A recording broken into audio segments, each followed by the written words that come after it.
This video looks at sketching the main types of inequalities in D1. I'm going to sketch all three on the same set of axes. Now the first one is of the form something x plus something y is bigger than or equal to 8. Now to sketch this we consider two key points. Now if x equals 0, then that vanishes. And we think, what value of y makes 2y equal to 8? Well, y equals 4. And this gives us one key point on the axis. When x is 0, y is 4.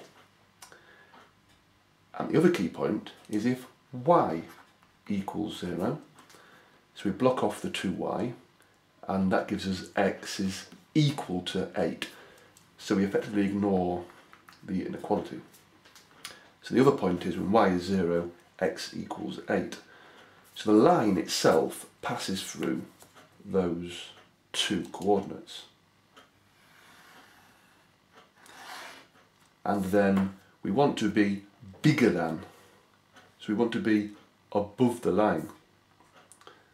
So we shade off below the line where we don't want to be. So that is inequality 1. Now the second one is something x plus something y is less than or equal to 56. So we do the same thing. Suppose x is equal to 0, imagine that as an equal sign, that vanishes, so 8y equals 56, so y will equal 7, because 8 times 7 is 56. So x is 0, y is 7, that's the key point. And then when y equals 0, that vanishes, so 7x equals 56, x will equal 8. So that's the point down here. Happens to be the same as the previous line. So there, the two key points. So we draw a line through them like so. Now that is line 2. However, we want to be less than 56. We want to be below the line. So we shade off anything above the line. Now this forms what is called a feasible region, the area we can actually have enclosed by those two lines. However, there's one third one, x bigger than 1.